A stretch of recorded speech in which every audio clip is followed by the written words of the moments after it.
All right. Welcome back, everyone. Ready for another deep dive. Today, we're going kind of far afield.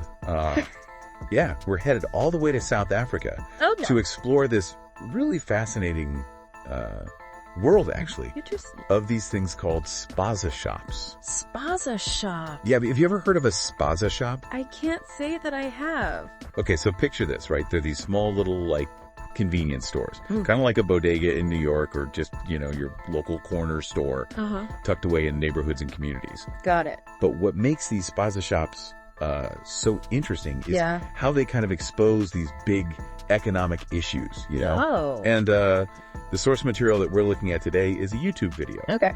And it's called SPAZA Shop Economy E1. E1. Yeah, so I guess there's more parts. Okay. So this is just part one. Got it. And it's from this channel called Wake USUP in the Hood Productions. Wake you up. And they focus on, a lot of these social issues and injustices. And they definitely have some strong opinions about SPAZA shops. I see. So I guess the first question then is, what exactly is a SPAZA shop? Yeah, so as I said, they're these tiny little convenience stores, usually in townships and more rural communities in South Africa. Okay. And you can buy pretty much anything there. Like your basics. Okay. Milk, bread, snacks, toiletries. Right. So just everyday essentials. Exactly. But what's the big issue here? So the video that we're looking at makes this really interesting point. Okay.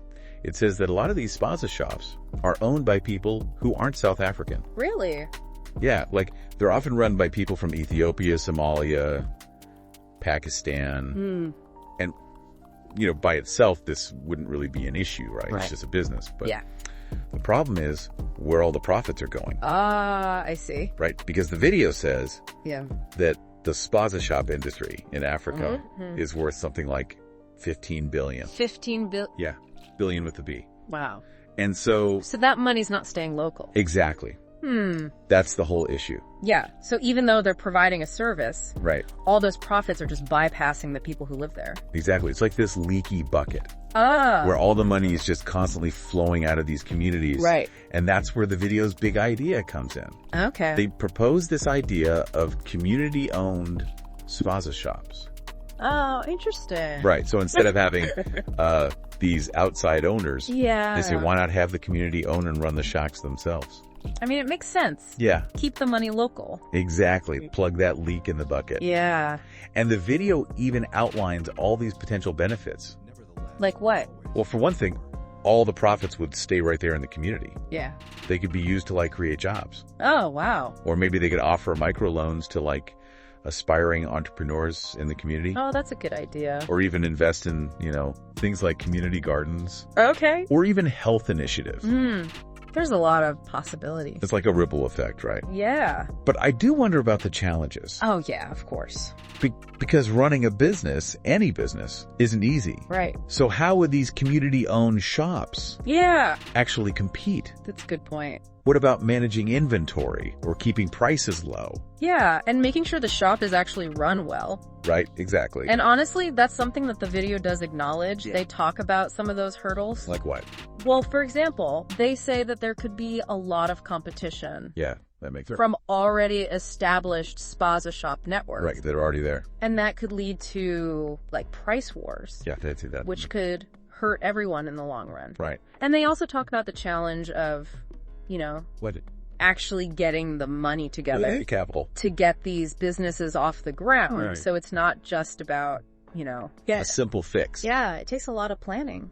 And I would imagine you also have to make sure that the shop has, good hygiene and sells quality products. Absolutely, in order to compete. Right. It's about building a sustainable business. Exactly. That actually helps the community. So it's more than just swapping ownership. Exactly. It's about long-term solutions. Yeah. And it really makes you think, could this model work for other businesses? Oh, like what? I don't know. Restaurants or maybe even construction companies. Interesting. I mean, could you have a community-owned auto repair shop? It's a really interesting question.